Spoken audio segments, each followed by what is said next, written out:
Hey guys, turkey season is in full swing right now, and if you are planning on getting after it, make sure to pick up some MeatEater Phelps turkey calls to stuff into the old turkey vest or into your fanny pack right now. I carry a few different things. I like to use mouth calls, and I like to use pot calls. Mouth calls or diaphragms, I like them because it gives you hand-free calling, meaning when you're working a bird up close, you can have your gun on your knee, finger on the trigger, ready to roll, and still be making turkey sounds. I like pot calls because I just like pot calls. I enjoy calling with a pot call. Whatever direction you go, including a box call, which I don't personally use too much, but they're fun and great, and I started out with them. Yanni, on the other hand, one of my main turkey hunting buddies, he loves box calls. And what's funny is I'll now and then look to him and give him the look that means get out your box call and find us a turkey. So it's not that I don't like him. I just have Yanni use his. Then I don't have to carry it. Go to Phelps Game Calls. Get calls that are made in the USA and get calls that'll get them close. Find yours at phelpsgamecalls.com today. Hey everybody, welcome to the second episode of the Hunting Collective podcast. I'm Ben O'Brien, and I am joined in this second podcast by the one and only Ryan Callaghan. You guys probably know Ryan from his time with MeatEater, or even more likely know him from his role with First Lite clothing and all the things they do at that brand. But where you know him from, I don't know is that important in this case. The fact is, Ryan is good people. I mean, if you say salt of the earth, you think Ryan Callaghan.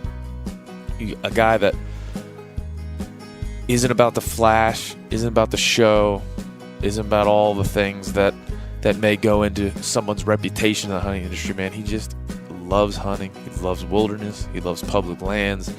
He loves to kill. He loves to cook. He loves to eat. And as you'll find out in this episode, he loves to educate.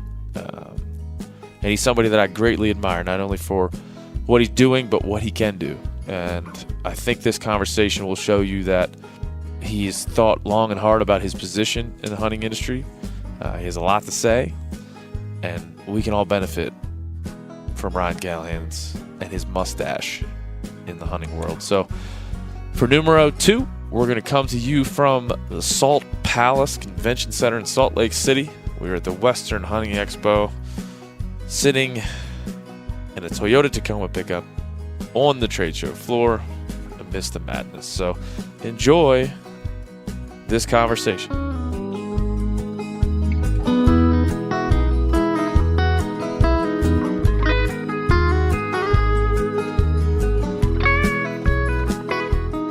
Ryan. Mr. O'Brien. Describe in your best verse where we are at current time. I feel like we are on like our own little alien ship here, observing the people of Earth. We are inside a Yeti branded Toyota, sitting on the show floor at the Western Hunt Expo here in Salt Lake City, Utah, and there's literally a sea of people wandering around us, and I would say one out of about 30 or 40 looks over and realizes there's two guys with headphones on and sitting inside a Toyota. Do you think they think we're creepy? There's definitely, if you make an effort to lock eyes with somebody, you definitely get a weird double take. There's currently a child looking at me like with... It's pretty... I'd be lying if I said it's not fun.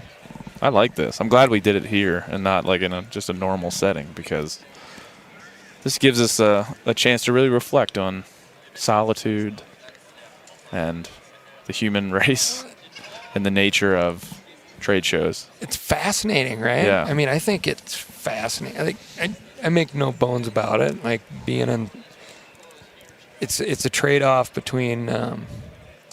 being, largely antisocial in the woods, and then all of a sudden it's like severe social time. Yeah. Like severe is a good word for it. It's a severe The question I have for you is what is worse on your body and mind? Like a month in the backcountry during elk season or a month at trade show season in various cities, Vegas, Salt Lake included? Oh, I don't think there's any doubt.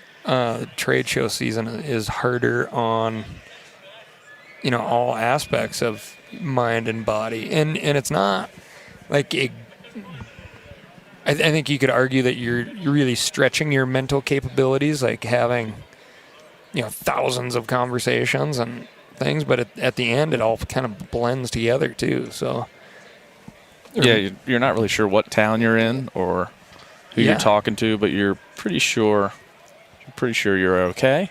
Yeah. Like, the steak tastes all right, but it's not. Doesn't taste that good. No, I mean it can be like generic meal, 37B. Yeah, 37B.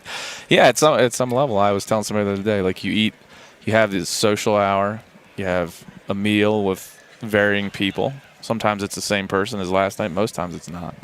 And then you stand around and it's a cloud of human beings and try to get some sort of conversation with substance going, but it rarely ever happens. It doesn't, and that's the kind of the weird thing from like a true trade show. We're at a consumer show, right? So it's open to the general public, and it's a little bit different. But a trade show where you're supposed to be taking care of like trade matters, is the theory. Like it never happens, and it's all partial conversations that you're like, oh well, we got to follow up because everybody's too busy to actually complete something. So a conversation of substances. And I would also say just a point of where we are right now, that we're sitting in a truck inside of what is the total archery challenge. And there is a group of people shooting flu arrows at foam discs literally feet in front of us. And the arrows at some level are going over our heads. The arrows are somewhat going over our heads, and I think the archers themselves are so locked into the targets that they have no clue that we are here. Don't know that we're here at all. Well, maybe we'll end the podcast by just a commentary on what's happening, just kind of a play-by-play. Yes. On this situation currently here in Salt Lake City. What are the ground rules for your podcast, Ben? Is it free thought? Is it cussing? Is it? You can cuss, for sure. It's definitely free thought. I think now after the first podcast with Steve, we fixed the audio problems, hopefully. So now we got the technical difficulties out of the way. The first one. Mm-hmm. I think going forward, we just need to figure out what we're supposed to talk about. What? And that's why did you want to do this? Why did you want to do a podcast to begin with? Well, I mean, I started my career in journalism, right? So I always fancy myself some sort of storyteller, or at least interested in other people's stories rather than my own, right? Like I didn't necessarily always want to have a camera on me. Mm-hmm. I always felt fairly uncomfortable in that situation. But what I did feel comfortable in is telling other people's stories. And what was important to me was being able to do that in whatever career that I had. And so I started out at print magazines and digital and actually doing that.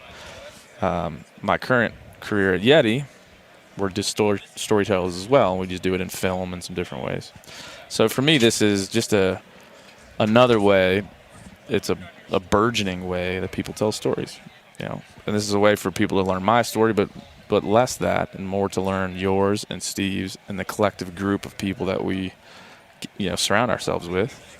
If you learn all those people's stories, it becomes this weird tapestry of ideas and philosophies and ideologies that comes together to form this thing that we do that's hunting. Because I come from a far different place from where you came from. Yeah, and have you?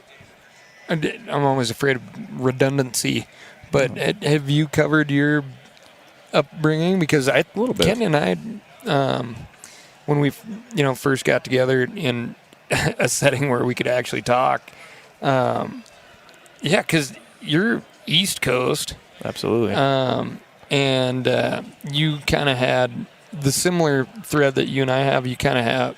It wasn't your dad, right? It was partially my dad, but like I had a your neighbor. mentor. You had a neighbor, right? was a mentor, right? And my dad was, you have to. I feel like you have both things. You got to have that mentor, that person that, maybe as a kid coming up, you're not always really good listening to your parents because you got to do that all the time. You're listening to your parents 24/7. So if there's another voice there, if there's another outlet for you to kind of push your energy towards, I feel like it helped. It certainly did help me having our neighbor, Bill Miller, was just a fantastic redneck son of a bitch, and all the proper, like, he would wear buckskins in the weekend. He would like wear buckskins and come over with muzzleloaders, and we'd throw axes at trees, and like it was just this proper redneck outlet that we needed to come on. We'll wait here for a minute until that's it. You'll hear various announcements of sheep tags being sold and a child being lost or whatever. Occasionally people staring deeply at us. Deeply at us. May be able to feel that. Somebody might get in the back of the truck, think they might go for a ride at some level. But anyway, I mean, I think my upbringing was probably different than a lot of people that are in the industry. A lot of people I've met have that Western background. Some people I've met have that Midwestern background, and it's markedly different than what I experienced. It's markedly different than where I grew up. I mean, deer season was it was tribal. It was communal. We were 5 or 6 or 8 dudes with rifles, and whatever antler we saw got shot. And there wasn't a lot of tactics involved. There wasn't a lot of talk about the philosophies of why we did it. It was mostly just spending time together. And I remember my favorite part would be we'd kill 5 or 6 deer. We'd have a skinning party in the garage. That was my favorite part of hunting. My absolute favorite, other than like the anticipation of getting up in the morning and standing on our front porch and just like feeling the cold and feeling the silence and waiting for everybody kind of assemble and get in the trucks and go. Like those 2 moments, I remember as a kid, like those 2 moments were my favorite moments. That early morning frost, and you just, I had like this old pair of coveralls I'd stand out there, and my dad be making lunch and all that, and you just realize that, this is the calm before the storm, and then the after party was coming back down from, time spent. And, I don't know if that's very much different from a lot of people, but I think just the environment that I grew up in is pretty redneck. I mean, when I look back on it, at the time, I thought this is normal. Right. That's what everybody's doing. But there wasn't trophies. There wasn't talk of, I mean, was it a 6 or an 8 or a 4 or a 10? Then there was we never knew how to measure them. We never thought about that. Yeah. And so I came from that angle. And I think part of wanting the podcast is like we all come from such different angles. Like we all come at this thing, and we change I change every year. In fact, I sit down every year and kind of take a day, early in the season, whenever it is, to think about like how have I changed from last year? Like what are the things I'm unwilling to do now that I was maybe willing to try before? Oh, that's interesting. What are the things that what are some of the ideas that I question now that I never questioned before? So you change. So I think that's to answer the original question is just that the exploration of that. It's some weird catharsis that I have to talk to smart people and explore some ideas and things that I question, because there's a lot of stuff in hunting that I don't like. Yeah, and I'm not afraid to say that. I don't think that's a detriment to hunters as a whole. I just think, just like anything else, we got a lot of stuff to figure out. I mean, there's a lot of questions, right? Like, in being in the positions that we are in our, different jobs, but you get this like, just want to get into the hunting industry. And I always question, since we're on the topic of questioning, like, what really is the hunting industry? I mean, you're selling coolers. Yeah. Is that the hunting industry? Right? But, you guys, the way you tell stories and you embrace hunting certainly is. And, we're selling clothes. And, like, what would be the core of the hunting industry? What is the core of hunting industry? I mean, how do you associate your going hunting with a group of people? Like, how do you associate what you do alone or with close friends with a larger community? Like, what's your association with the 11 million people that hunt, and the even smaller group that call themselves part of the industry, air quotes. Mm-hmm. I don't know what that is. My association to it is, it was the way for me to spend almost all my time, free time, outside of my family, with people that do what I do, that care about what I care about. There's other ways to do it, conservation groups, But I mean, we both work for companies that are part of this, but there's many other angles to get into it. So I just always see it as like the association with this group of people.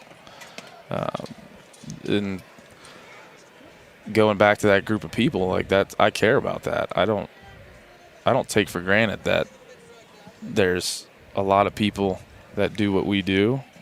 Some of them maybe have never thought about the ideas we could present in this format, like this podcast, and talk through some stuff that maybe they've never thought of before. And in the first podcast, Steve Ranella talked about points where he read a book, or he read Pinochet, or he read a guy like Roosevelt, and one of his ideas presented changed the way that Steve saw either his own hunting or his relationship with other hunters.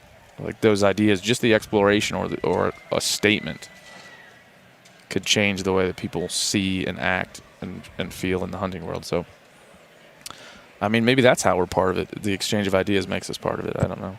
Yeah. I'm not smart enough for that. It is so funny.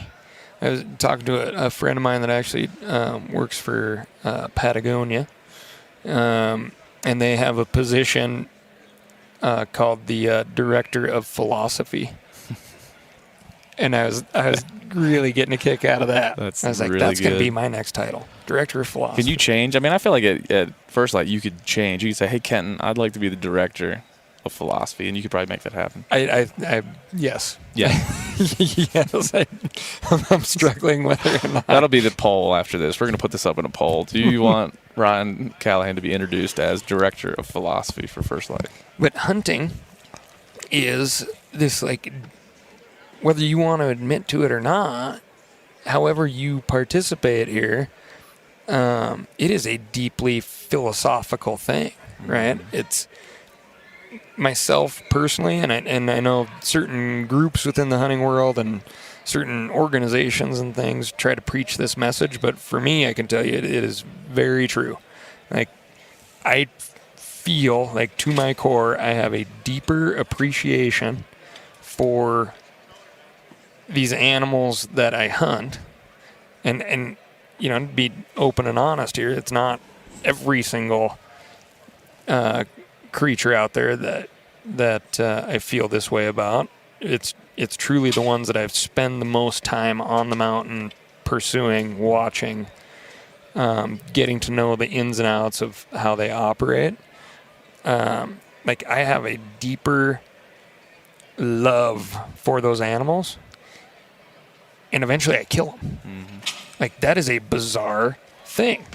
Yeah. And how do you explain that to somebody? Well, that's what Right. we were talking about it at dinner the other night. I was like, we have, unfortunately or fortunately, however you want to look at it, stumbled into a passion that is hard to explain. And there was a writer, Michael Pollon, who wrote this. He's a liberal activist and a known author, and he wrote this book called The Omnivore's Dilemma. Yeah. Where he, went pig hunting in California, and there's this big excerpt about his pig hunt. He goes with these rednecks. I mean, the guys he went with were pure pig hunting rednecks. And at the end of it all, he said the thing that struck him the most, that from the inside, hunting looks so much different than it does from the outside.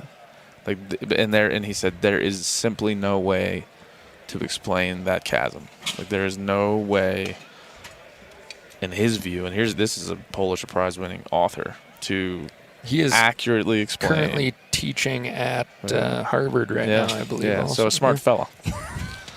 From the outside looking in. One more Harvard degree that's in this truck. We currently have 0. But so, here's a guy who's thought about a lot of things pretty critically. And he talks about that at length, about how it's so much different. And so here we are, we're both, relatively younger fellas, a little bit younger than you, but I think we, we're maybe the first generation that really has been truly faced with this problem. That hunting looks so much different from the outside looking in, because hunting really wasn't available to the mass population before social media and before the modern media age. Hunting really wasn't. It was closeted. It was a book. People could only read the cover. Now they can read every page, and so now our generation is having to adjust course and find a different way to represent things. And what I'm proud of and happy of, guys like you are doing your best to make that happen, because there's no other choice. We don't have a choice but to rewrite the book in some way. I certainly don't feel like we do have a choice. I think there's a number of things going on right now that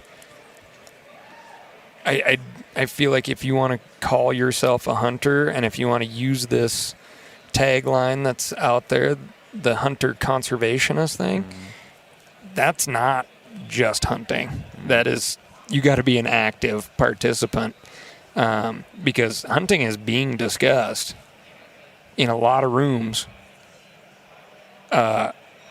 in powerful rooms where people are making decisions, and hunting, there is not a hunter in that room. Yeah. And that is a scary thing. Yeah. And one thing that I have learned dealing with lots of folks in the government is they're very busy people, and they're being advised.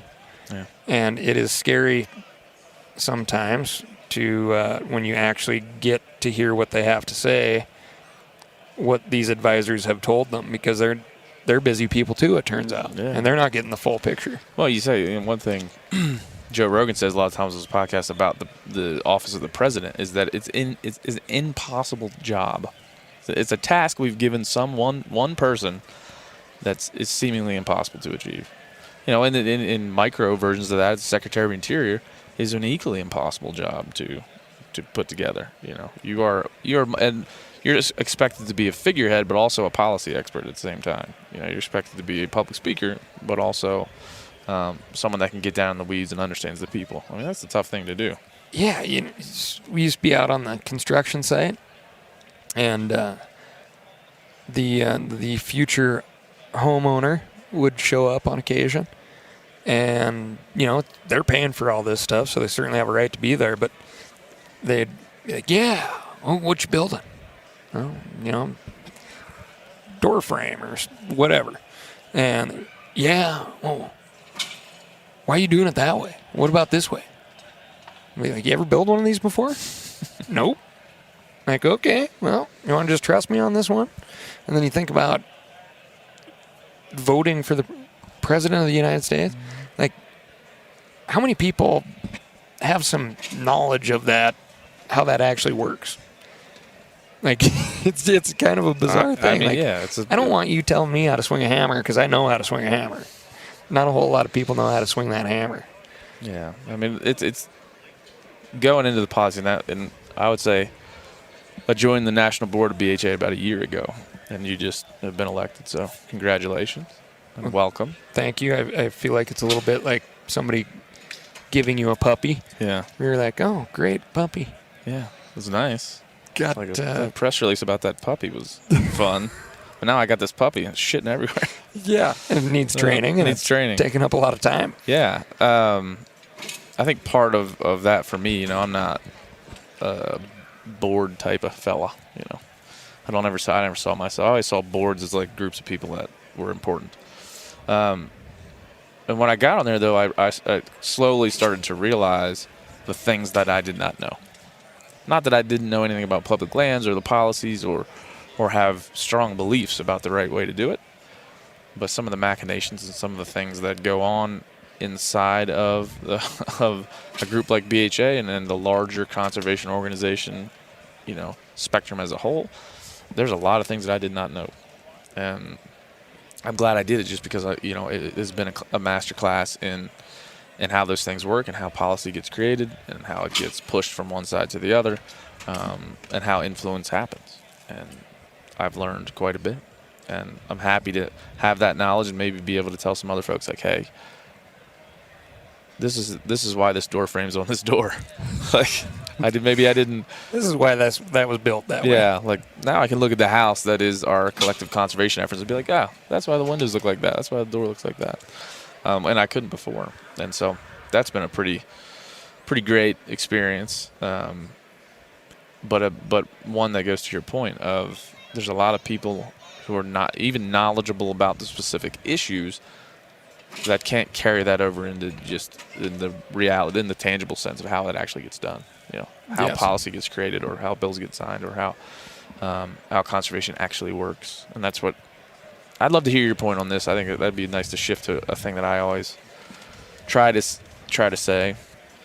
And I've gotten varying reactions to it. And I think that we say like hunters are conservationists. I don't think that's true at all. I think hunters are hunters. Conservationists are conservationists. Hunters have been through our model of conservation, a primary tool for people that are conservationists. You know, yeah, I'm with you now. So translocation is a tool, hunting another tool, used in different ways at some level. Obviously very different, but they're both ways to get at that same goal. When you go hunting, the problem with calling yourself a conservationist and then somebody who's never hunted before, the problem with that is then they're like, if you're a conservationist, why do you hunt the way that you do? If you're out there to manage a population and to maintain carrying capacity and habitat in the way that you hunt, why do you do this and this and this and this? Because those things are more personal pursuit based, and now you're not a conservationist. You're just hunting. Yeah. So if you were there to truly manage that population, yeah, if that was your sole goal, why do you take 30 days to do that to find a buck that has 4 points? And yeah, similar case. 2. Similar case when you say, I hunt for meat. Like, oh, okay. Well, what about the time where you picked up a bow? Like, what about the time that you didn't just shoot the first thing you saw? Like, those meat and conservation, I think, as hunters, are byproducts of the activity. We're acknowledging those byproducts, and we know they're there. We study them, we enjoy them, we understand that the byproducts of our going afield are conservation for wildlife and the being part of our model. But then also meat is going to happen at the end. But when we're hunting, when we're doing what we do, there's personal reasons why you act the way you act when you're out on a mountain, and you're not walking around thinking, got to get meat, got to save the population. You're thinking, I want an experience, I want adventure, I want to be with people I love and care about, I want to learn, there's all kinds of things you're thinking about that we should just acknowledge when we're talking to people that don't hunt. The things that we use as reasons to go, sure, there are reasons we go, but when we're out there, that's not the full picture. We have to maybe at some level separate those as reasons why we go hunting, because our actions don't support those words at some level. Does any of that make sense to you, Ryan Callaghan? Yes, much of it does. I would say, the reason hunters are conservationists is because hunters are purchasing things, tags, bullets, rifles, and this is just on the hunting side of things. The fishing side has its side also, and often those worlds overlap, right? For sure, absolutely. But it is because of the purchases that a percentage of those purchases go into a big bucket, and that bucket full of cash at the end of the year then gets to be put towards conservation. It goes true conservation. It goes to the states based on a percentage of their amount of hunters, and they put it towards all kinds of things: wildlife refuges, hunter safety, you name it. Yes. Now, the reason you aren't truly justified in saying I am a conservationist because I am a hunter is because all these individual purchases are not cutting. Hey guys, turkey season is in full swing right now, and if you are planning on getting after it, make sure to pick up some MeatEater Phelps turkey calls to stuff into the old turkey vest or into your fanny pack right now. I carry a few different things. I like to use mouth calls, and I like to use pot calls. Mouth calls or diaphragms, I like them because it gives you hand-free calling, meaning when you're working a bird up close, you can have your gun on your knee, finger on the trigger, ready to roll, and still be making turkey sounds. I like pot calls. I just like pot calls. I enjoy calling with a pot call. Whatever direction you go, including a box call, which I don't personally use too much, but they're fun and great, and I started out with them. Yanni, on the other hand, one of my main turkey hunting buddies, he loves box calls. And what's funny is I'll now and then look to him and give him the look that means get out your box call and find us a turkey. So it's not that I don't like them. I just have Yanni use his. Then I don't have to carry it. Go to Phelps Game Calls. Get calls that are made in the USA and get calls that'll get them close. Find yours at phelpsgamecalls.com today. Yeah. The conservation work is much different than buying your tag or duck stamp, and please do buy those tags and duck stamps. And I'm not downloading. Who cares? I care, and that is important. But if you really want to call yourself a hunter conservationist, it is more than making those purchases. Absolutely.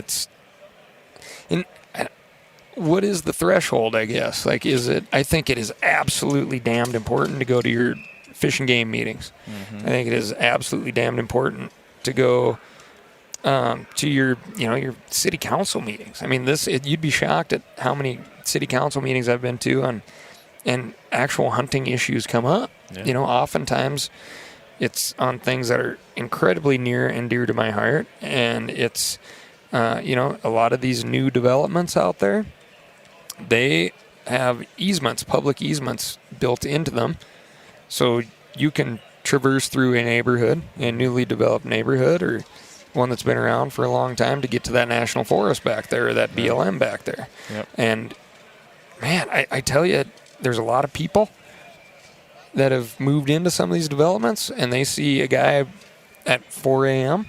walking through their yard with a bow, and they do not like that. Yeah. And at these city council meetings, oftentimes you'll see people be like, well, some guy was walking through, and that's how I go up there to hike. He had a weapon. Yeah, he's hammer. Yeah, so, and that is participating, and I would think conservation work can get done there, but it'd be an advocacy statement. Absolutely.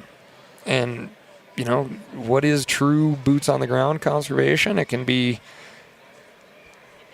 a lot of different things, but man, you better volunteer at least some of your time and effort if you want to say, I am a hunter and a conservationist. Right, and we've built in, right? So if you buy, one of the arguments I always try to make is, if somebody has egotistical or ill reasons to go hunting, they still have to play legal hunting. They still have to play the game and the rules we've set up. So no matter what their motivation is, they're still in the game. They're still, that money for the bow, the rifle, the ammo they bought, still going into Pittman-Robertson funds. Their duck stamp they buy is still going back to that federal pool. Like, no matter what their motivations are, they're still benefiting wildlife in some way, right? But I mean, it's amazing. Like, so take Pittman-Robertson, which is the excise tax for firearms and ammunition. Hunters aren't making the bulk of those purchases. No, which is something we like to think, but that's not the truth. No way. I mean, I'm writing an article currently on Pittman-Robertson for Peterson's Hunting, and one thing that I found, well, you said it's 1937 during FDR. That was, on the heels of Teddy Roosevelt and national forests, and just a push to really solidify how we take care of our wildlife. Because, as everyone knows, and many decades prior, we did not. We killed them all at wholesale. And so in the building of this base that we work in today, the idea that hunters would pay for this privilege to go hunting became a thing. And we're, We're, what are we, 80 years past that?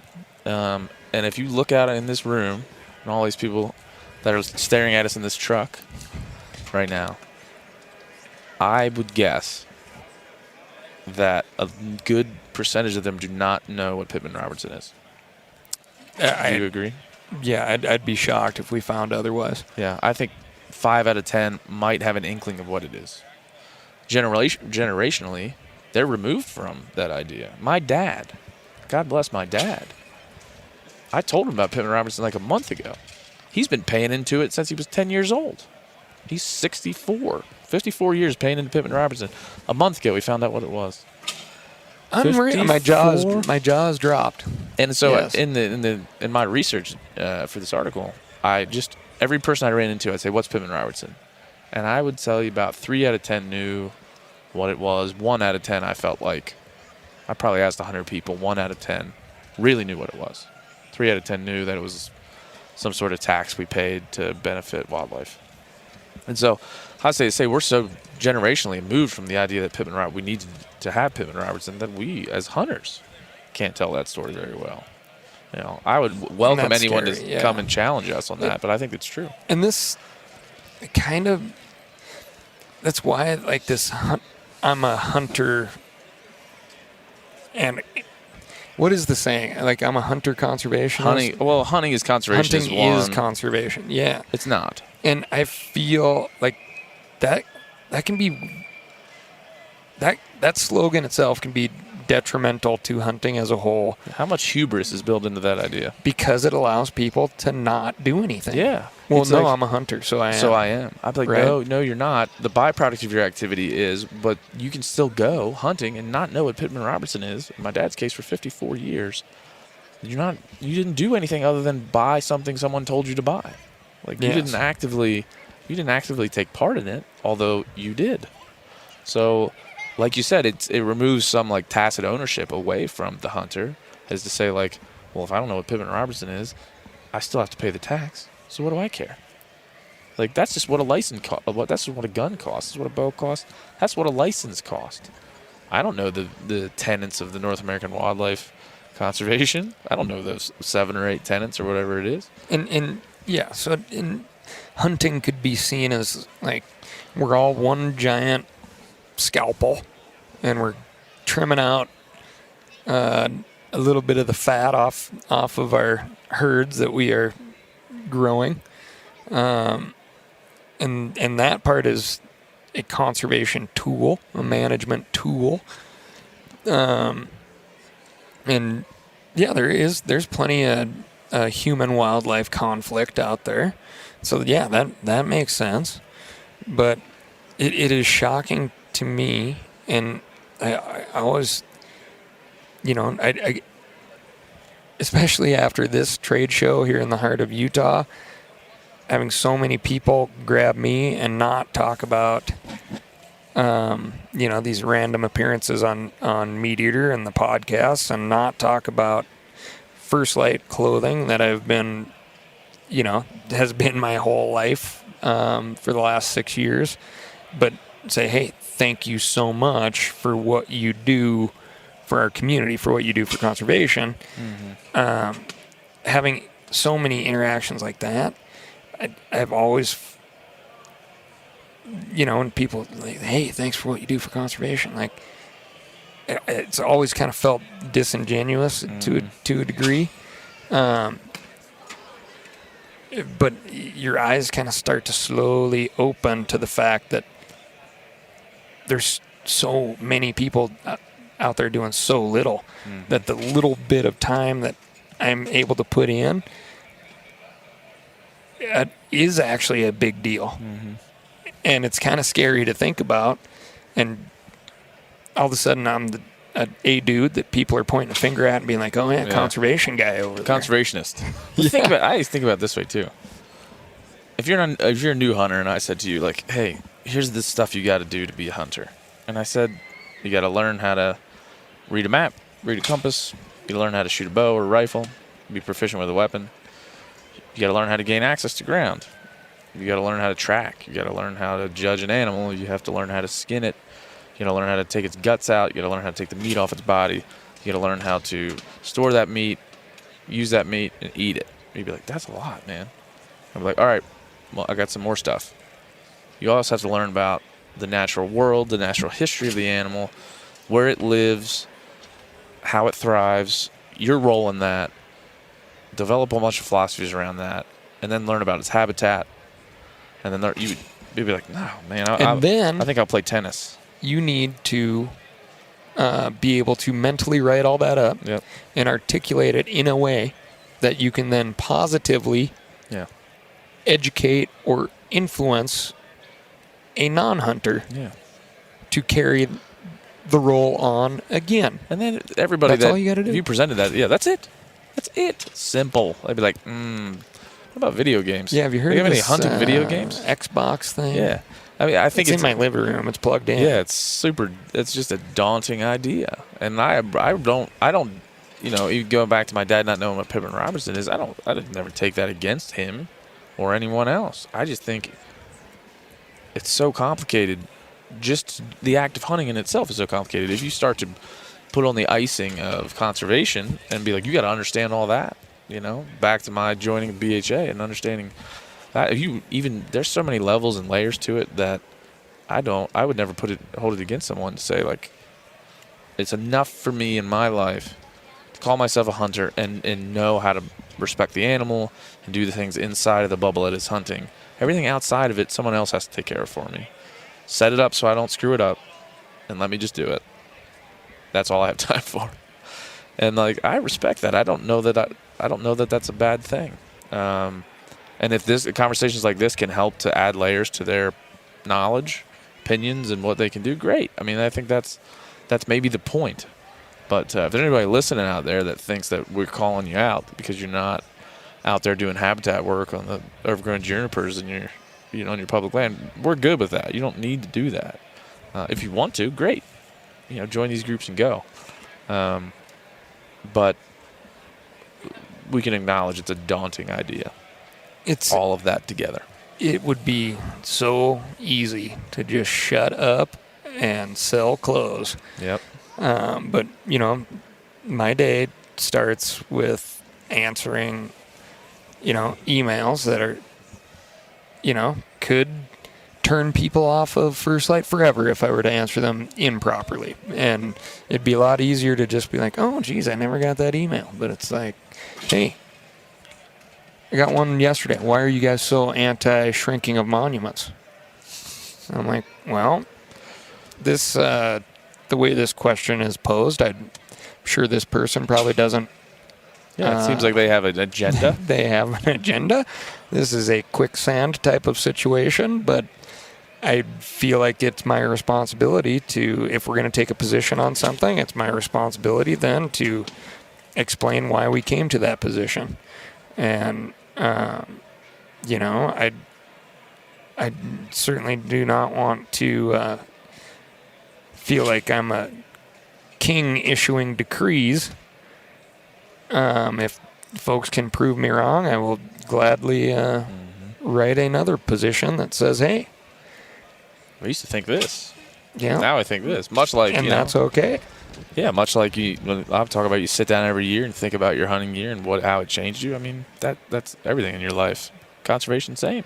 I don't know how many people before the recent dust up with national monuments are really thinking about national monuments as a point of hunting and fishing. It's like, not a lot. I would venture a guess not a whole lot of people were. I'll guarantee there are people hunting on those monuments, but they don't think that is the monument. Yeah, exactly. It's like so, the Washington Monument, a obelisk. Yeah, I get that, but I'm walking around on this ground. It doesn't feel like there's no pictures of old white guys around. Right? Like, it doesn't feel like a monument. Isn't what they're talking about? So that monument was just a super complicated situation. On the ground, I think it looks a whole lot different than it does from everybody's 15,000 feet view that they gain from media or for wherever they get their knowledge. It's a shame that piece, Bears Ears specifically, has become a political football to be passed back and forth from from office to office, but that's it. And maybe in a way that's good that we can talk about it and be like, okay, let's. How many people have educated themselves on national monuments that had no idea what they were and what they did? Yeah, there's a giant chunk of the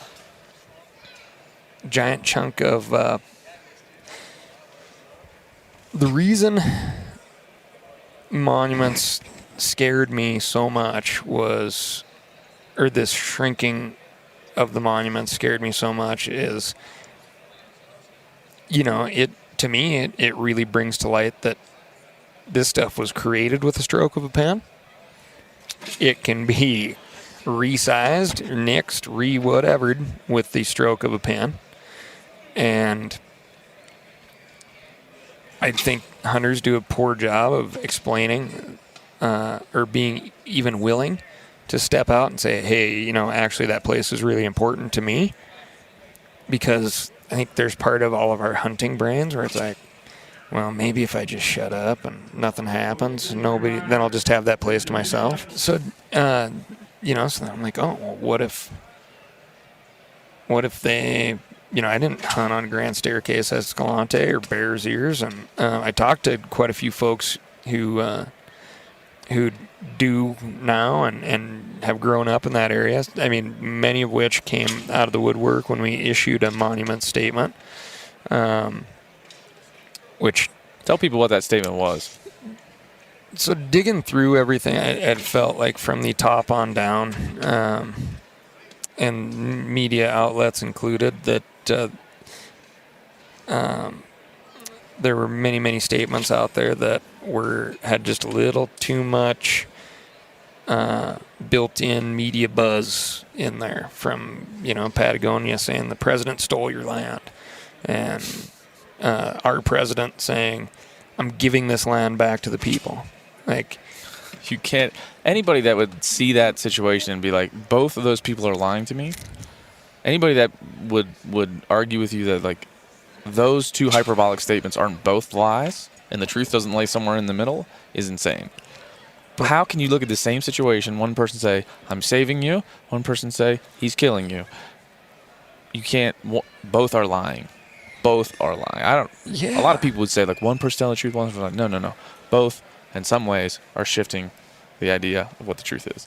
Yes, and and the history is, we had signed on, First Lite as a company had signed on to letters from different organizations, a year ago, saying, hey, we know that you're thinking about adjusting these monuments, very concerned about the lasting effects on the Antiquities Act, which, I believe the Antiquities Act, when used properly, has benefited hunters and people of America by, giving us some land that has some protections on it that, hopefully, if I ever have kids, and when you rear your young pup there, you can hopefully go out to those places and be like, yeah, this is real close to the way it was when I got to hunt out here, right? And I think that's incredibly important because, man, these wild places are certainly the reason I'm here. The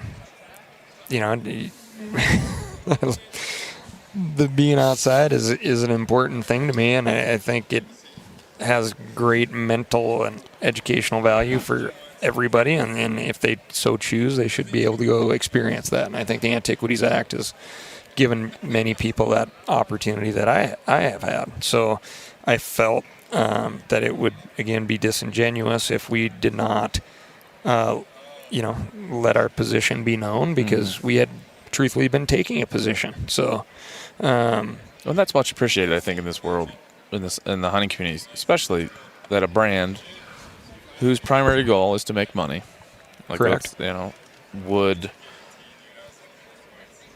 risk hindrance to that goal. Yep. To make a stand. I think that's the idea that is to be respected. And I think, to your point, and I think public lands are this way, and a lot of other situations in my mind are not this way. Public lands are so important. They're so fragile. that simply the idea of them that is more important than the micro points on the ground.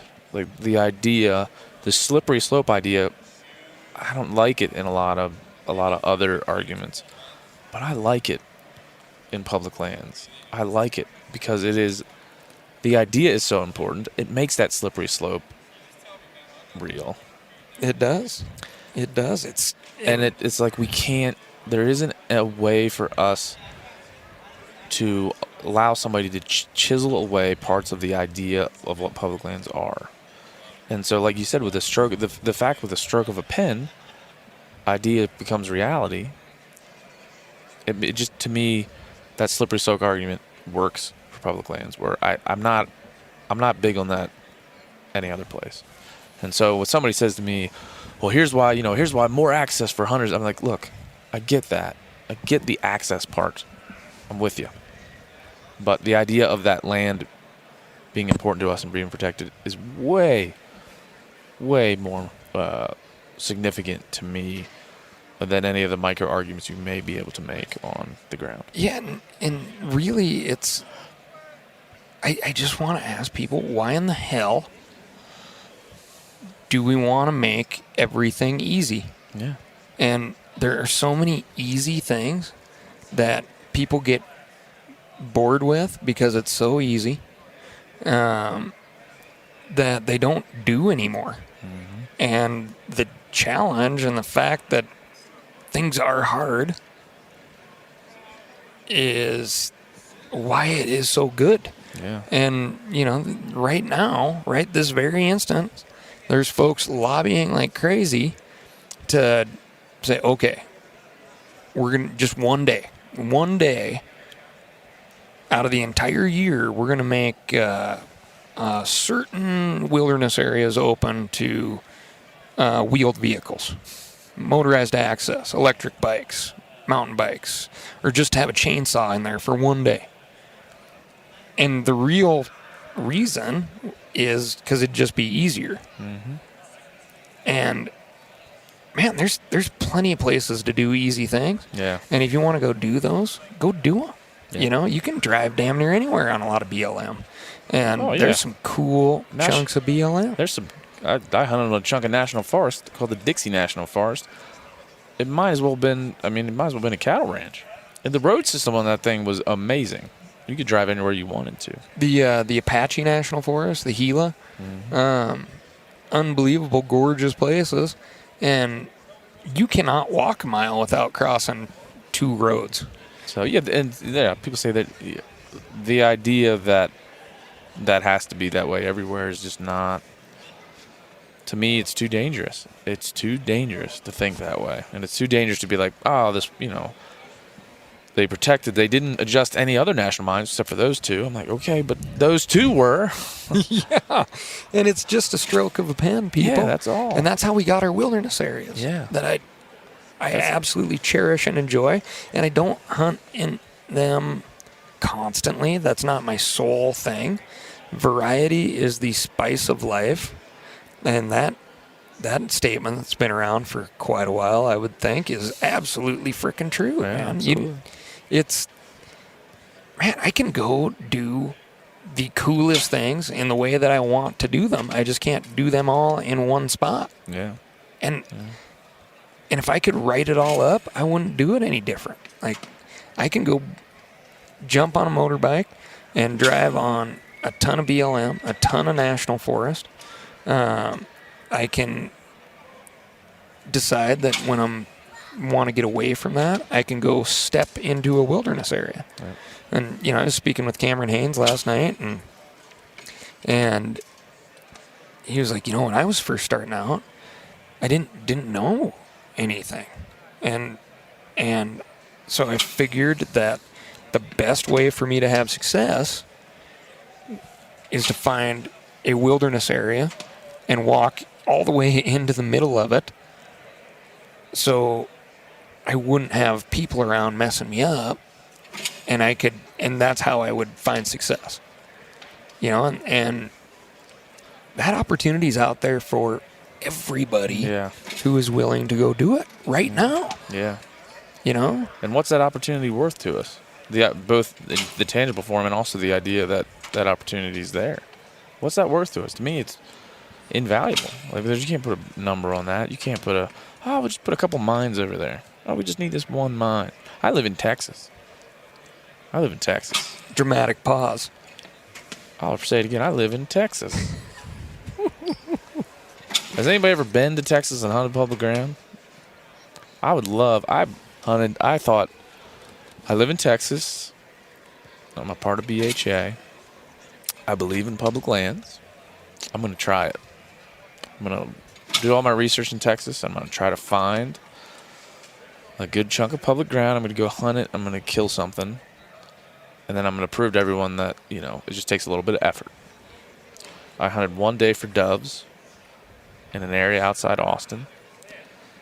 And I got hit with more BBs than I hit doves. Whoa. And so I decided, fuck that. I'm out. I'll drive up to Colorado. So Texas is the best example of what can happen if you start sliding down that slippery slope. And there is large chunks of the state that is inaccessible to anybody other than the landowner and whoever the landowner permits to be on that ground, which don't have a problem with that idea, but I'd like to, have some little varied land use and be able to go do things. I talked to a lot of folks in Texas, first part of January, Dallas Safari Club. I always like to wear my public landowner t-shirt around, and I saw a shocking amount of public landowner t-shirts in Texas, and I talked to so many people that truly gave me warm and fuzzies. They're like, you know what? We've been in Texas, we've been listening to you guys, and we're going to New Mexico this year. Yep. We're going to Colorado this year. We're driving all the way to Idaho this year. Yep. And they are fired up. Not a one of them knows what they're really getting into, but I can almost promise you the next time, some nasty public lands bill rears its head, those people have now had boots on the ground, and they're going to be, hopefully making some phone calls to their duly elected, right? Yeah, when I first heard that there was a BHA chapter in Texas, I was like, ha. I laughed a little bit. Like, oh, interesting. Then I figured out that's what those guys are doing. It's a group of guys who care about public lands and care about hunting, who are venturing out somewhere west or north of the state to go have a public lands adventure in Colorado or Wyoming or New Mexico. And how ridiculous that is. How ridiculous that they live in one of the largest states in our nation. I don't know if it's the largest, it's close. With probably the most hunters per capita, one of the top 3 most hunters per capita. And their idea of changing their hunting world is to leave that state and to go to a magical place called the West, where you live, where the things that they want to go do are available. How crazy. Yeah. How crazy. Yeah. And one of the main reasons why I started to really harden my stance on public lands, because I was like, this is it. Oh, we'll just, a couple of leases on Bears Ears, no big deal. Uranium costs are down, so probably a lot of companies won't even want to jump in and get leases. Like, I don't care about the reality right now. I care about the idea of what that could turn into. Like, I live there. I live in Texas. And so that idea to me has hardened and will stay that way for as long as I'm on this earth. Just from what I've experienced in my time living in Texas. I live in Illinois. I grew up in Maryland, but I also grew up right at the foot of about 100,000 acres of public land that I'm much like you. As you're growing up, you don't realize that's what the cost that we've paid for that, or the uniqueness of that around the world. So a fella took a pot shot at me on the social media. Really? Yeah. Surprising. He said, "Oh, you're just mad because you can't afford a lease." And I never responded to him because I don't ever think that's real productive on those social forums. And I just dearly wanted to just be like, I do. And it's 40 million acres. Mm-hmm. And there's a lot of variety on it. And guess what?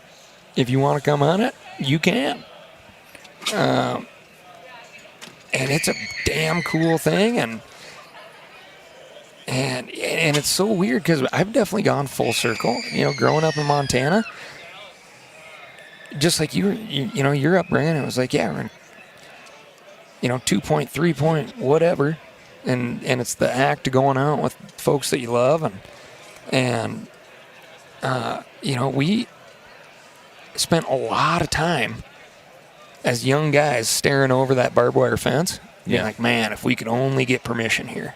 And ignoring everything that was behind us. And I think about that from time to time. And, I have done some just absolute grocery shopping. Yeah. My uncle's got a place on the Boulder River in Montana, and it is grocery shopping. Yeah. It's like, it is so chock full of whitetails, and you used to be, you can get a handful of doe tags and basically just like go sit at the tractor and shoot whitetails. And to me, that is groceries. Yeah. That just isn't hunting at this point. Well, I think I'm going to attempt an analogy here. It's going to probably not be good. I'm going to attempt it anyway. In all deference to my wife, who I love. When I first met my wife loves to cook. When I first met her, I told her that one of my favorite meals was shepherd's pie. It's a lovely dish, meat and vegetables. Hearty dish. It would be potatoes over top. Soul food. Yeah, soul food. I like shepherd's pie. So she began to make shepherd's pie for me, and it was delicious. And she made it a lot of, on special occasions, on my birthday, stuff like that.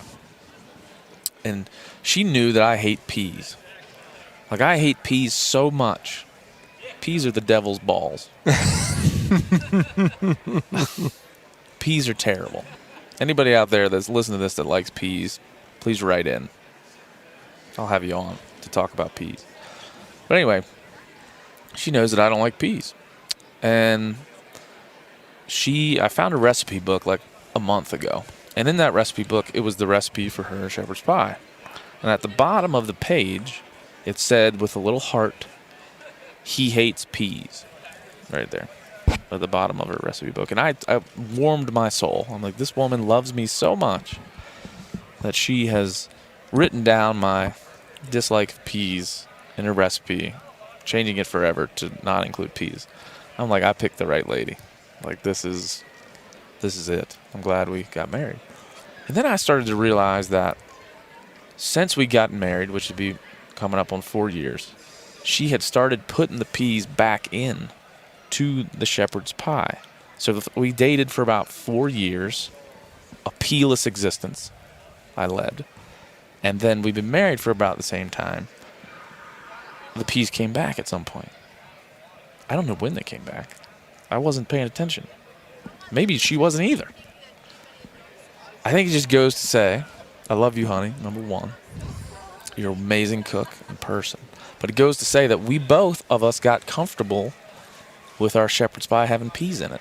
I fucking hate peas. And I've been eating peas and shepherd's pie for some years now without really knowing, until I realized when I read it in a recipe, like, I remember last couple times she made shepherd's pie, there was peas in it. Son of a bitch. So I say that to say I think we both got comfortable. Like, when she was trying to, win me and I was trying to win her, we did things differently to please each other. And then we got married. It's like, oh, all right, this for the rest. This is solid. There's no guessing games here. We're married. Peas. So she started putting peas back in the shepherd's pie, and I started eating them. I could have never thought I would have ever done that before. So I think, here's the analogy. Here's where it gets good. I think hunters sometimes, like when you're young, and you discover public lands and you're hunting hard and you're earning it. Then you get a little older and you have more money, have less time. Now you have kids, you get comfortable, and you start thinking maybe a lease would be nice. I don't have a lot of time. I got kids, they have soccer, they have band practice, I have a job.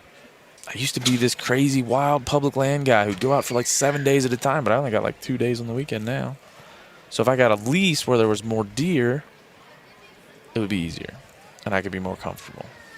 And I think It's more efficient. yeah, more efficient. So I think that idea compares to the idea sometimes that you get into with marriage, where you were, very much in the beginning at it hard. You were, learning about each other, and it was exciting. And then you get married, and maybe naturally you settle into it, and you start eating the peas in the shepherd's pie.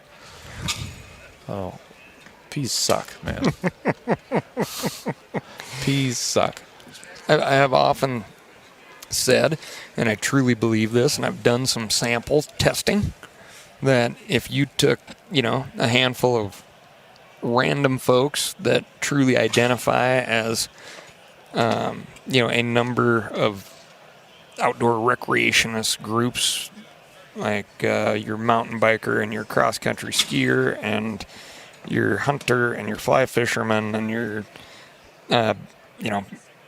bass fisherman, and you had a random sample of these people that really identify as these like single type athletes. Eventually everybody's going to have a number of, if not similar, identical responses to the, but why do you really do that? Yeah. And it's the same, man. And from an industry, to come back full circle to this hunting industry thing that people talk about, I think the industry part of this has shot ourselves. Lost children here at the Hunt Expo. Oh. Maybe they got shanghaied by an outfitter and they're on their way up north to learn how to be a packer. Can you ride a horse, son? Hey. So we, as this industry, I think we have quite possibly shot ourselves in at least one foot by promoting this, even for myself, somebody who's, I am constantly reminded of a mule deer that I shot, the only thing I've ever shot on TV, right? And I'm constantly reminded of this thing. And we as an industry have promoted this so often unobtainable end result of this grip and grin of somebody standing there and holding up whatever animal every time they go out. And we've bred in this, you can almost taste it, fear of failure. And, well, what if I don't get something? Yeah. Well, let me tell you all about that. Yeah. Because I don't get something the vast, vast, vast majority of the time. That's our value system, like our current value system. I think that may be the biggest issue.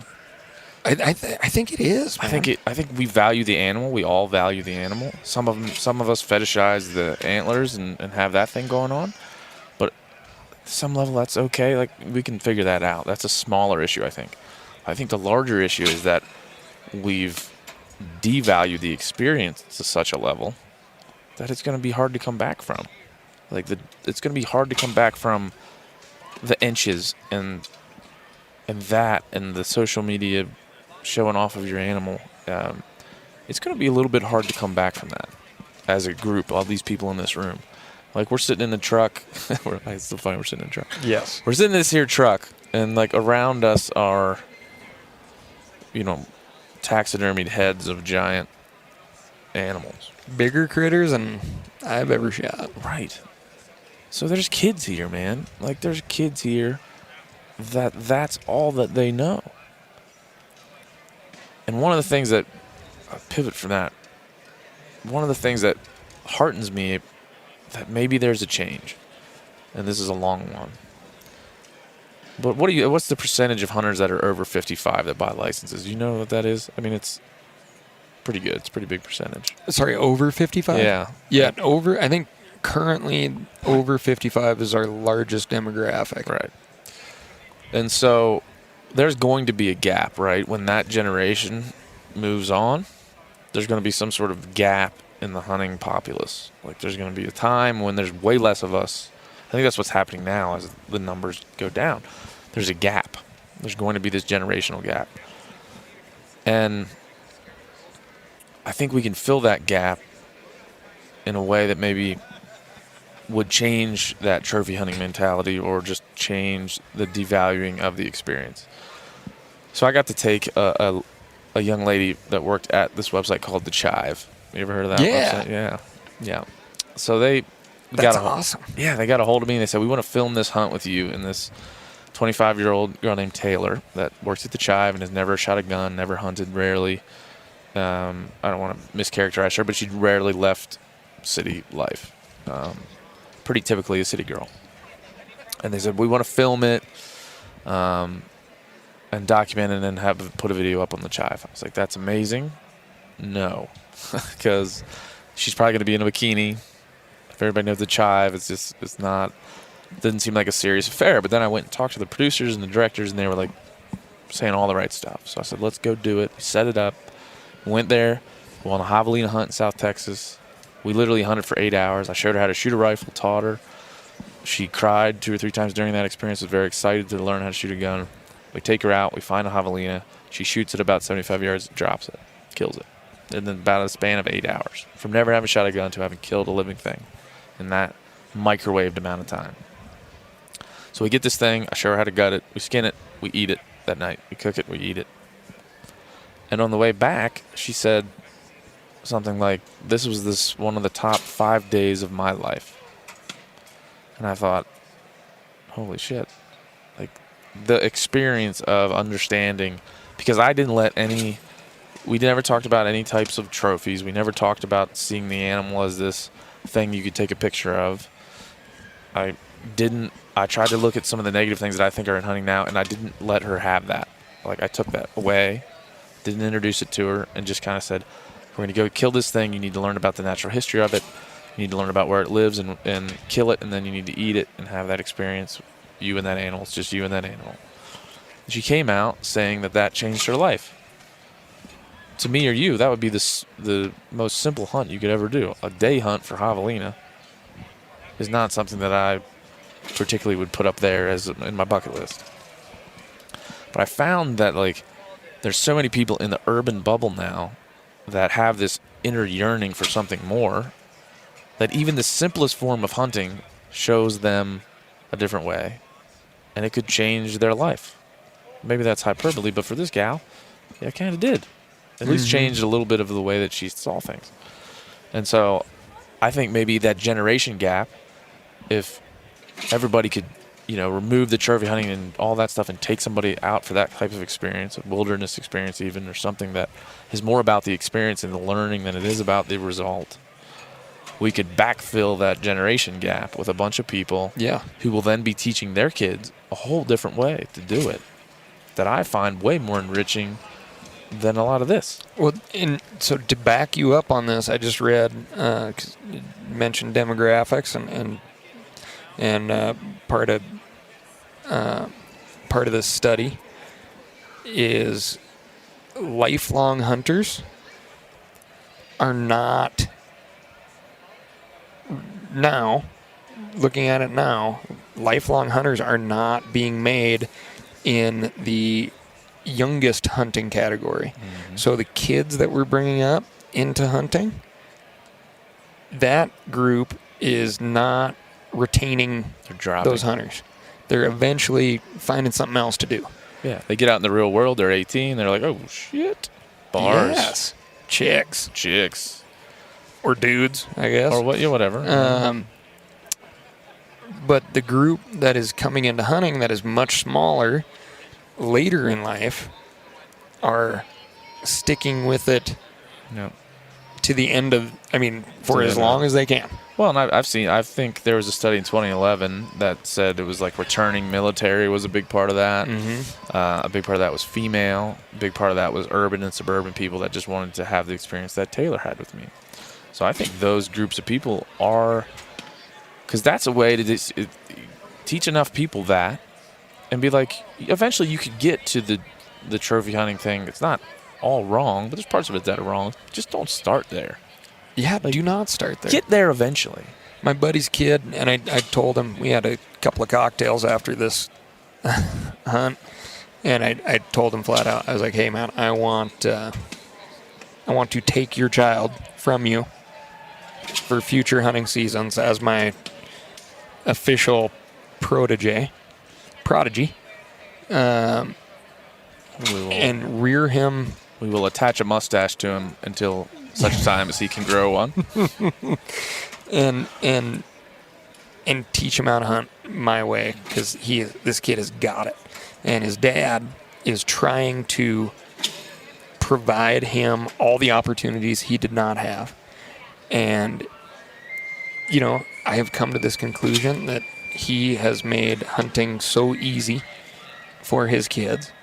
I will be shocked if any of them make it to that lifelong hunter line, because they've found all these goals that I definitely had as a kid, but I still have not achieved, and it's pretty much on a plate for them. Like, there's some work in there, but also the attitude. I had this buddy of mine out, Kelsey Clevenberg. You may know him as Seattle's Batman. Whoa. He Seems like a whole different stuff. chased this dude down that broke off Ken Griffey Jr.'s bat off the statue in front of Safeco Field. No shit. Made a lot of the local papers. Beat him in up? Seattle.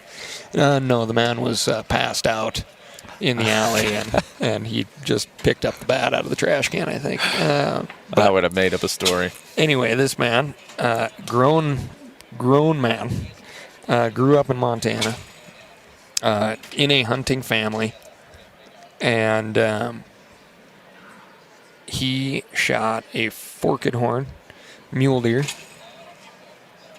in the company of my buddy Josh, who's 14, and Josh could not figure out why this grown man had shot a 2-point mule deer, and furthermore could not figure out why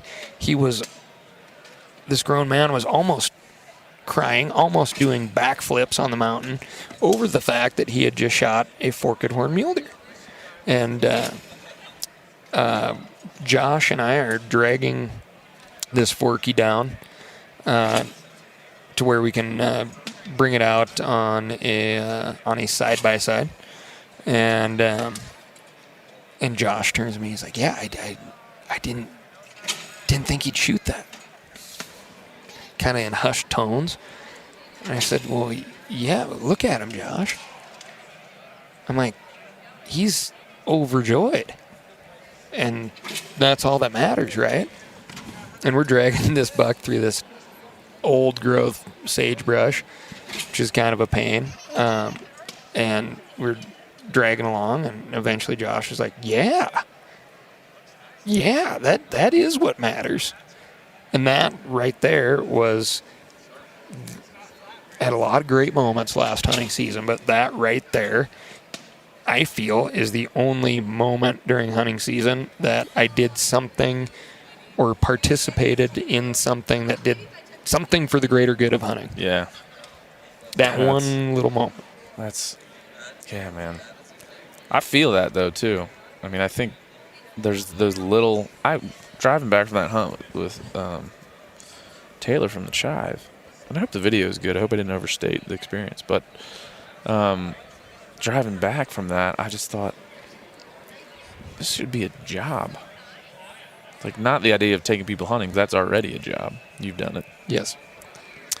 But the idea of, like, taking someone out of their comfort zone and intentionally giving them something they couldn't get in their current environment. Because so many things about hunting that you can't get in that environment. So we were talking at dinner the other night. I just think the fact that more people are moving into urban environments is in a lot of ways good for hunting, because all of those people, not all of them, a lot of them have that urge built into them to go do something wild. They've seen it on TV. They've, kind of build it up. And the more people that are in those urban environments, I think the more people we can convince to, like, try this out. Here's a way. Come do this, and it'll change you if you do it right. If you do it wrong, it's just kind of a thing that you do. But it's, going out into the natural world and taking something you didn't put there yourself, a pretty serious deal. So it ought to be life. You ought to cry and jump around and have if it's not making an impact on you, I wager you're going about it in the wrong way. Yeah, I wager that exact thing. There's too many people here there's just too many of them that, how's your year? And they're like, well, I got me a mule deer, I got me an elk, shot 14 doves, an antelope, what else I shot? I'm like, no. How was your year? Tell me how it was. Did you have fun? Did you have a bad year? Did you have a good year? What'd you learn? My particular year, I hunted a lot in a lot of different places, and I feel like I got about 35 to 40 years of knowledge and perspective this year, 2017, this prior year, and that's what I'm thankful for. We could go through the list of things that I killed in each experience and what they meant all, but in its collective nature, it made me a better person, maybe a better hunter, and maybe better able to tackle the things that I think we all need to tackle. And so if somebody said, how your year? I'd be like, it's freaking awesome. Because I got to travel around and see a lot of different things, gain some perspective, and maybe impart that perspective onto other people. Maybe. Absolutely, man. So it wasn't, if I said, hey, how's your year? And you're like, I got a 380-inch elk. That's how my year was, huh? I'm a good hunter, huh? See what I got? Like, I think that's built into our community, and I think maybe we should start to try to change that a little bit. Yeah, man, and it's going to be hard to wrap that up in a nice little hashtag or image, right? That's going to get a bunch of social engagement. Yeah. But on a personal level, it can be done. On a personal level, it is so attainable, and man, you got to know. You just got to be willing. Yeah. I mean, that's all there is to it, man. You gotta be willing to just go. Yeah. And I'm on a pretty serious run on the old Elkosaurus front, and I look at them as groceries as well, and I feel like a weight has been lifted off my shoulders when I get one in the freezer, and I've been pretty darn consistent. But the question is always how. Mm-hmm. And I try a new spot every single day. And even though I want one, the end all be all is not getting that sucker down. It's not getting that picture. It's something much different. I get my days in the field and be quiet and not talking, and I do not leave the truck door with this. I don't leave the truck going, this is going to be a failure if I do not get one. Yeah. I can confidently say I have zero fear of failure. Yeah. Well, I think, like, you're just a great example to me of someone who is just a generally good person who wants to go out and do a good thing, and wants to think hard about that thing and make sure your energies are going in the right direction. Both to better yourself, but then also to have some ideas around that betterment that can be put out into the world.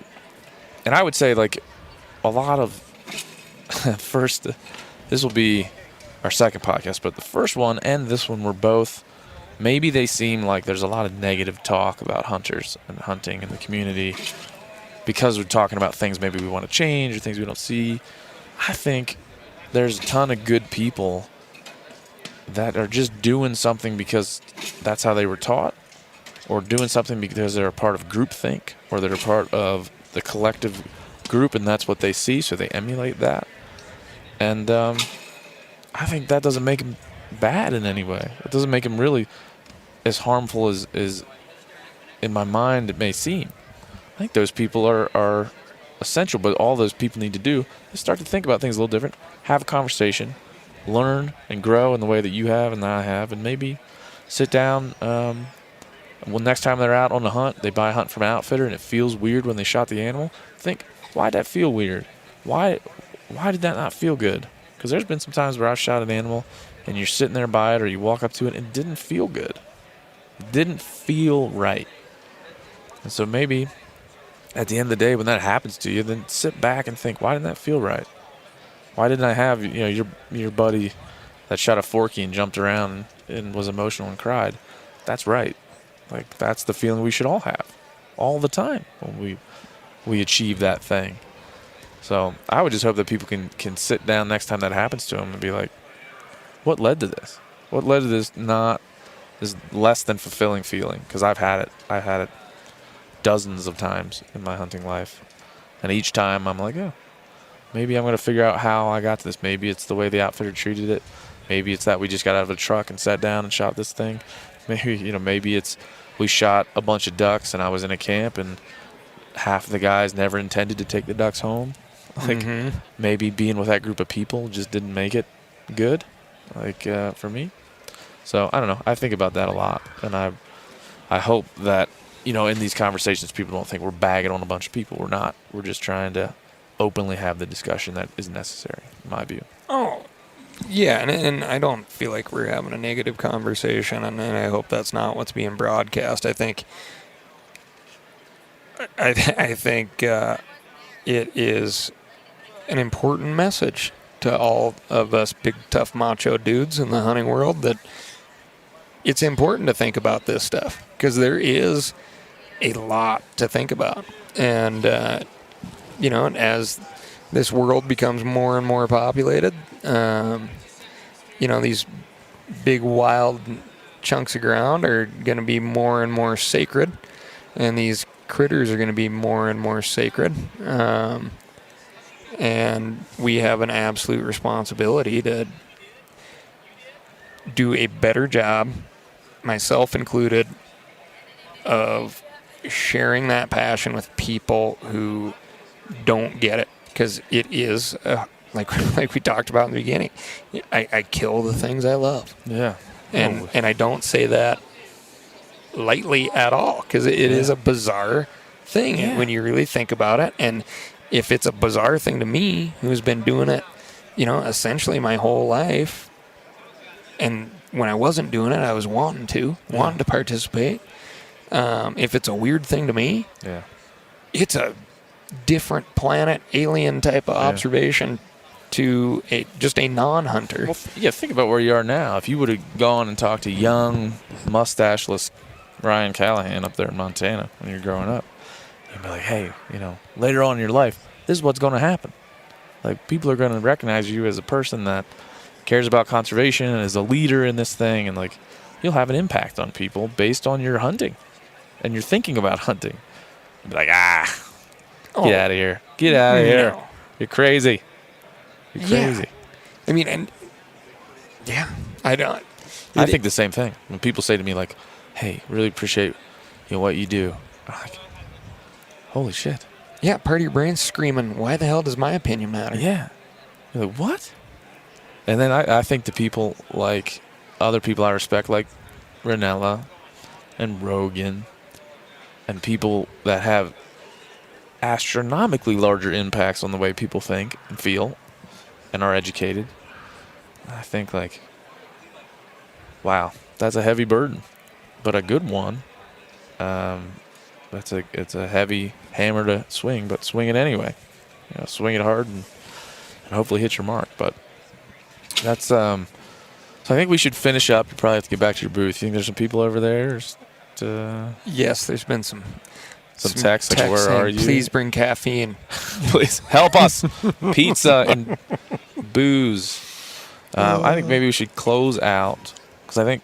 Would you look in your side view mirror, please? Again, we're in a truck. Yeah. Can you see that? Yeah. This is something that I keep staring at, but there is at least a 6-point bull elk looking directly into the side view, the driver's side view mirror. As we sit. I'm going to try to capture a picture of that after this is over. I think one of the things that I think is, I think a lot of things, but one of them is storytelling and description is as old as humanity and very important. So I would ask you, Ryan Callaghan, I will be quiet. I would ask you to take a couple of moments and just describe and detail some of the things that you're looking at currently and help people to, because we're not going to film any Hunting Collective podcasts, and we're going to make sure we always do them in weird situations like on a glass and tit or in a truck in a trade show. So I'd like you to close it out by just picking points of this scene and explaining it to the listener. Imagine a giant hall, a convention hall, 40-foot tall ceilings. Imagine a Toyota pickup truck dropped in the middle of, thousands of people in this room for sure. We're currently surrounded by hundreds, some of which have taken notice and are looking in the windows of the truck at Ben and myself. In front of us, directly in front of us, there is a shooting range with recurve bows and bird arrows. And people are lining up to shoot aerial targets, foam targets that are being thrown in the air. Large shoulder mount critters, typically elk. I see an axis deer, a mule deer, to the left of which is a giant foam yeti for some reason, the abominable snowman, literally clutching an American flag. Mm-hmm. God bless America. We're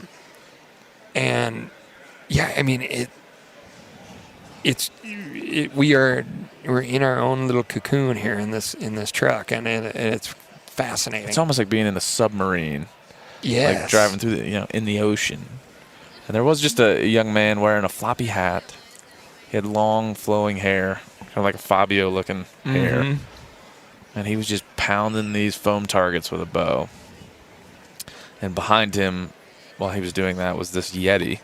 This white-bodied Yeti. It's probably about 8 or 9 feet tall, say? 10 feet tall.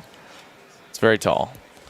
And then behind them, at this very moment, is the gritty Bowman recording a podcast in much the same way we are.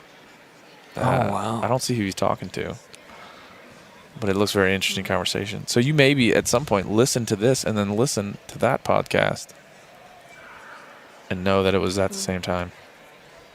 It's like the snow globe that looks out on another snow globe. Yes. So we are I'm happy that we are in this fairly unique situation. Yes. Both in our careers, in our lives, and in our current locale.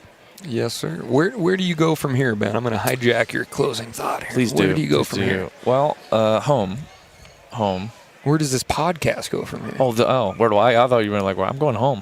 This podcast goes to my home. I'm going to interview my wife, a child.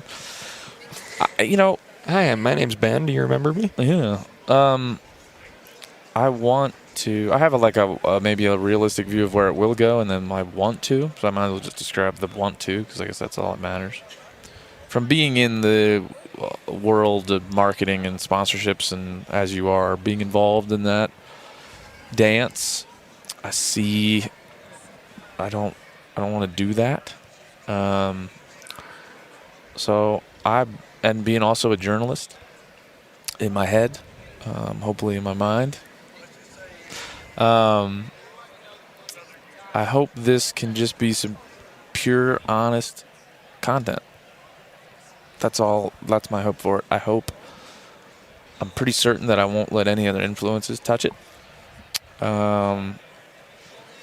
If someone would like to jump on and put words around it to get people's attention, that's great. That's fine.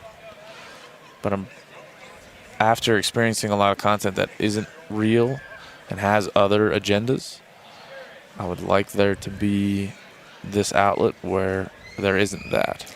Advertorial versus editorial. And in very many ways, not only my own thoughts about that are important, but like a guy like Joe Rogan who has that idea already going, and the people that he's inspired. And I've known him for a while, and he's inspired me. So I hope it just goes a natural course. I hope it benefits hunting. That's what it's here for. It's not here to benefit skiers or surfers, but I hope they listen and understand a little bit of what's in our heads. There's a young boy waving at Callaghan right now. But I hope it just can be an honest and open conversation and a catharsis for me personally to discuss some of the ideas that confuse me with very smart people, and hope they can add to my own personal knowledge base for hunting and my own perspective, which I think I've already seen that it does. And, hopefully it can be an outlet for passion and knowledge and all that type of stuff. Learning and growth are good things, right? Yeah. I definitely... Content matters to me because I think storytelling can impact people. I'm sure it's impacted you. Absolutely. It surely has impacted me. So I don't think I would ever want to have something that isn't purely about that. So I think that's why we're in this truck here in this. I like it. I'm excited. Does it make sense? Does it all make sense? Am I just babbling along like an asshole? I'm excited to follow your journey, and I think in the hunting world. Again, we've really focused on the end, the optimal end result for a long time, and I'll be the first to tell you that I will never consider myself an expert, because I think ultimately the reason I love hunting is there are so many variables, so there are so many things that can happen. That, I'm never going to have it perfect. I'm never going to be what I consider the best, right? And that's why I love it. Yeah. I hope you may be a little bit like me. A little bit. I think a little bit more varied in your talents than I am. Like a lot of people might pick up archery and get really into the minutia of archery. I think maybe I picked up hunting and got into the minutia of the philosophy of it. Just as much as somebody might be a gearhead about a bow, I think I'm just kind of a gearhead about the idea, like what it is. I don't know. Maybe I think that's hopefully what we'll come across. That it's more to me exciting to discuss ideas and to discuss not travel or specifically how to do something. I don't know. I think that's part of also what I'd like to just continue to do, is just exchange ideas and have good conversation and push it that way. Well, yeah, I like it. I like it too. So your point of, going back to young Ryan Callaghan, I mean, yeah, I'm staring out the window of this truck on a trade show floor, and people are massed in here to see mounts and stuff and just do something out of their routine, I think. And if you were to go back 17,000 years and grab some short, hairy hunter with a sharp stick and be able to communicate to them what you are doing right now, this is where it's going to be. Yeah. Yeah. Yep. Here we are. We've arrived at this juncture. I will close out by saying that if this podcast, and I appreciate you kind of interviewing me to figure out what this is, because I'm not probably good at just declaring whatever the hunting collective will be. But I will say this: if it ever becomes about me, let me know. Let me know. If it ever becomes about like who I am and what I do all the time, let me know, because I prefer it be about guys like yourself, guys like Ranella, people like that. than just a show about my shit. So if anybody listening, if you ever feel like it's starting to become more about me than about other people, let me know. I would love to know that. I would love for you to tell me to stop doing it, because that is not my intention. So I like it, man. No, I think, man, if you can bend a few ears, it'll be a fun journey. Looking forward to listening, and thank you very much. Well, thanks for coming on. See ya. Well, damn, that was an awesome conversation. Thanks, of course, to Ryan Callaghan for joining me, for everybody at First Lite, for doing what you do, making badass gear, and supporting public lands. It was also a great time in Salt Lake City this last weekend at the Western Hunting Conservation Expo. Had a ton of great conversations with smart people who care about hunting. Can't wait till 2019. I hope to see you there. That's it. That's all there is. Episode number 2. We will definitely get better for episode number 3. That'll be coming next week at you. But until then, visit thehuntingcollective.com for articles and videos and all kinds of good information. See ya.